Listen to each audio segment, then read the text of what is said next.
Hello, everyone. Welcome to my show, Durrett's Take. I got a lot to talk about today. There's some more quarterback news I want to go in depth with today, and the news is about Cam Newton. Some reports have come out that said that he is not going to accept a backup role at all, and that he will only become a starter. Whether that's waiting, or if no team wants to sign him to start right now, he'll just wait until starters get injured, and then teams can call him up.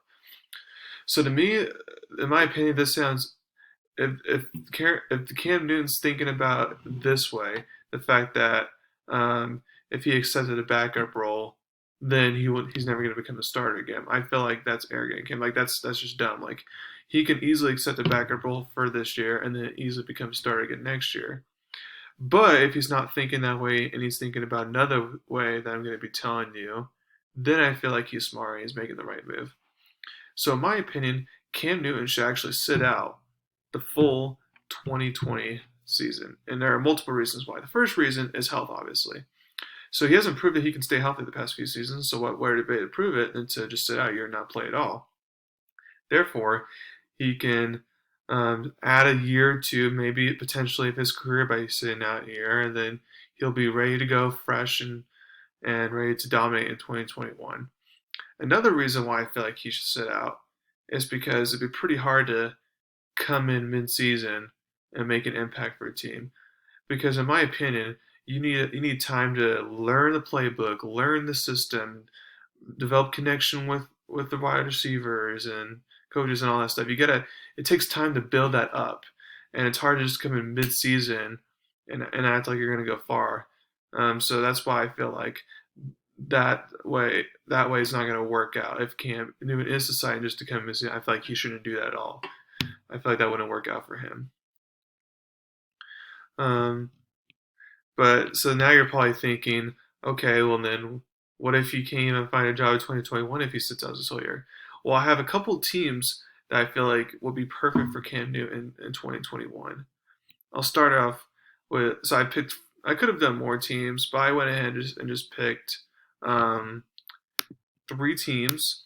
I'm going the from the third best option all the way up to the best option. So the third best option is I feel like Cam Newton should go to the Steelers. Let's say after this season, Big Ben is still having health problems or he's not the same as he was. Therefore, the franchise can just finally move off him, where it's trade or release him. Then they can sign on Cam Newton, so Cam Newton can have one of the best head coaches in the NFL, and he can be in a good organization, play with an excellent defense. So he's not going to be required to do a whole lot because of the defense, and I feel like it would just be a good fit for him personally.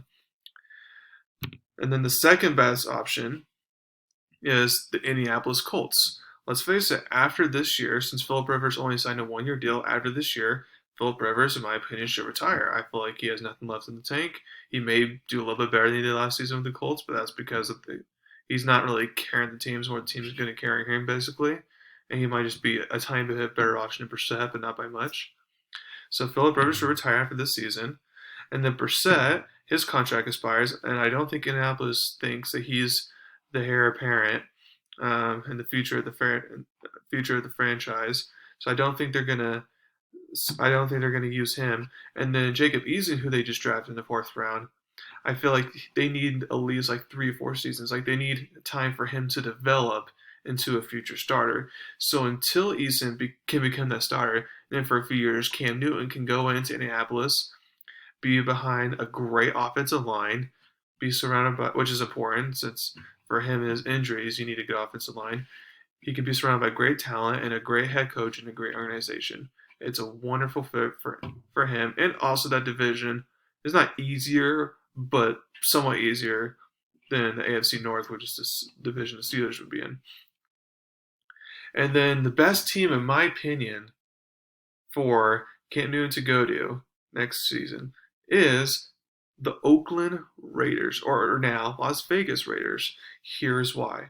Derek Carr, his contract is up, so this is kind of a prove season for him. If Derek Carr is just average again, or he can't lead his team to the playoffs this year with all the offensive talent that John Gruden's put around him, then John Gruden is going to want to move on from Carr, and I doubt they're going to want have Mariota as the future of the franchise.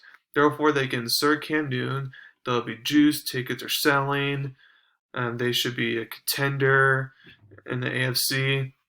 And then also, since it's Vegas and Cam Newton has that star personified personality, this will this will fit good with it. This will fit good like all across the board. Every single way you look at it, it would just be a great fit for Cam Newton.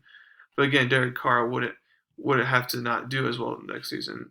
But that's why I feel like it's gonna happen, in my opinion. So I feel like that's perfect for Cam Newton. So that's what I hope he does. I just hope he sits out the 2020 season. If not, then he's taking a risk. But we'll see what happens. I still feel like he has something left in the tank. Even though it may not be much, I feel like he has something left. So if he can play his cards right, then he should be just fine. So now I'm going to move on to basketball. So I was thinking about NBA teams, and I was thinking about since it's a new decade, I was thinking how they should do over this next 10 years.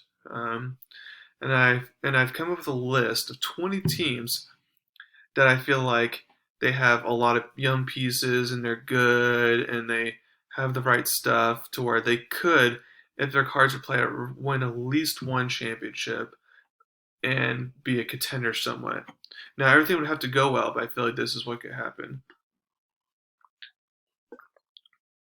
Now there's 10 teams that I left off this list, and that's just because I don't feel like they can win a championship period. And some of those teams are Sacramento, New York, Washington, Charlotte, Orlando. I just feel like those teams aren't going to really be in the conversation anytime soon, even within the next decade, just because not only of its history and because of what they have right now and stuff like that. But to start at the top, I feel like the number one team over the next decade should be the Dallas Mavericks, and here's why. They have Luka and Kristaps Porzingis together. They're both super young, so they're going to be together for a long time. And Mark Cuban has been determined to keep them together. He's unlike when he let Steve Nash go instead of keeping him with Dirk Nowitzki. He's not going to make that same mistake again. And Luka is kind of like the next LeBron James is a lot people compare him to. So if you have that guy, and then Kristaps Porzingis, where I can't really find a good comparison for him, but let's just go ahead and compare him to Dirk because they're both European, they're both tall, they're both kind of similar in that aspect. Although KP is a better defender, but let's say he's another Dirk Nowitzki. So you have another Dirk Nowitzki, and then you have a Luka, LeBron with him, versus just a bunch of role players. Then the Mavericks should win at least one championship, if not multiple. And I'm predicting they're going to win at least two over the next decade, and then be in the conversation a lot throughout the next 10 years. They also have a head coach right now, Rick Carlisle, who's won a championship before with less, so he should be able to make it work. Now the role pieces again are going to be important. They have a good role piece right now, Seth Curry. They have to decide on Tim Hardaway Jr. if they want to get rid of him or get a third star, maybe like a DeMar Rosen or something like that. But I feel like they're set up for the future. The next team is the Boston Celtics. They have young stars in Jaylen Brown, Jason Tatum, and so on. And they have a very good head coach. And also, something that the Celtics are really known for is drafting really well and developing their players. That's something the Celtics have been really good at. So when the players the Celtics will keep on drafting in the future, I feel like that those would be pieces added on with Tatum and Brown. So therefore, they're going to be in the picture every single year. The next team is the Denver Nuggets. Murray and Jokic are both so young that if they continue to grow and get better, Denver's going to be in the conversation for a long time. Now, the surrounding pieces around Denver, a lot of them are kind of either mid-age or they're kind of older players in the NBA. So the role players are going to be important, but I feel like those two will help them stay in contention. The next team is the Utah Jazz. Mitchell and Gobert can win a championship, in my opinion. Even if, because of recent events, they may have to trade Gobert, they should be able to get an adequate amount of pieces to replace him, and therefore they can still be in contention. And I feel like Mitchell is going to keep on sending and sending, so therefore Utah should finally be able to win a championship. The next team is Miami. You got Bam Adebayo, you got Nunn, you got Arrow, and you got Duncan Robinson. You got those four players that are all super young and talented. So while Butler won't be there forever, you still have those core four, so they should be in the picture every single year. The next team is Milwaukee. Now, this, of course, all depends on if Giannis stays there for long term or not. Because if he doesn't, then they're not. But if he does, then Milwaukee should be in the conversation every single year. It's just a matter of can they finally get over the hump.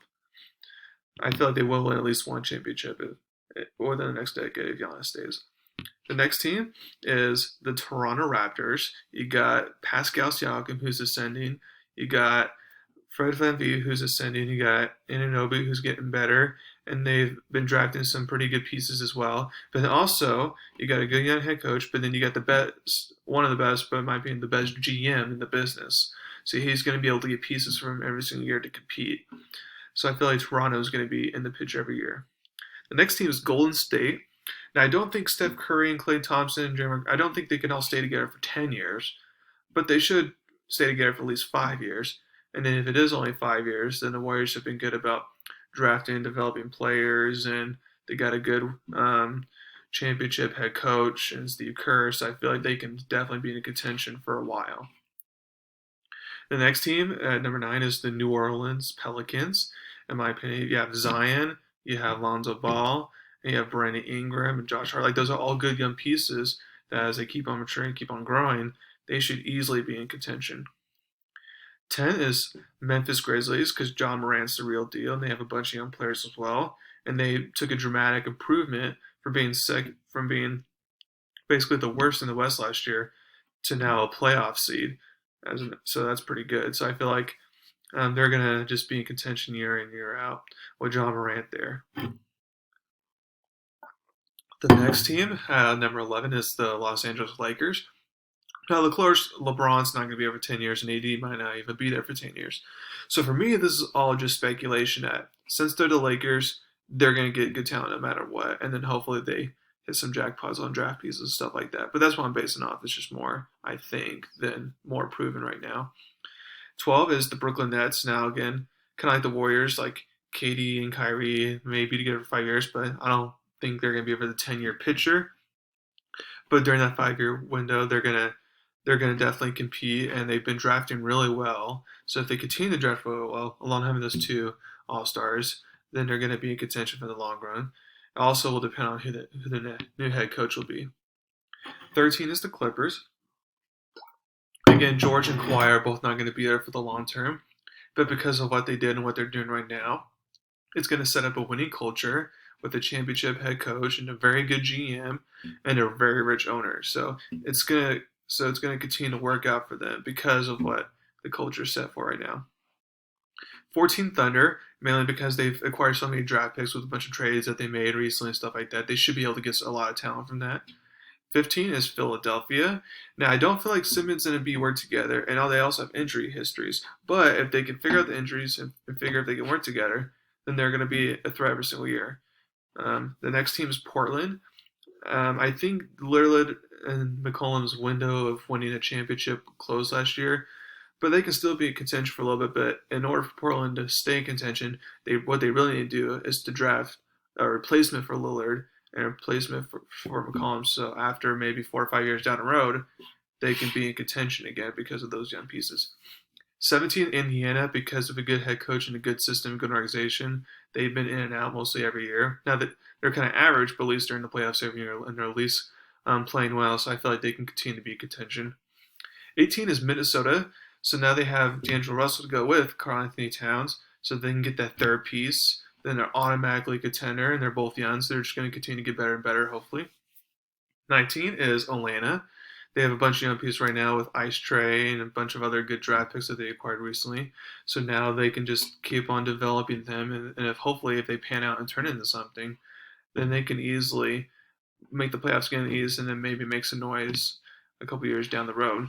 And the last team is Phoenix. Now Booker will need to get help, but they have Booker for the long haul. Supposedly, they have a good head coach. If they can just get the other teams, if they can just find other players to pair up with Booker and the head coach there at Phoenix, they could become in contention again. So again, this is my top 20 teams I feel like could be in contention for the next decade, with the leader being the Dallas Mavericks. Thank you very much for listening to my show today. I look forward to doing this tomorrow. Again, please leave comments and thank you very much.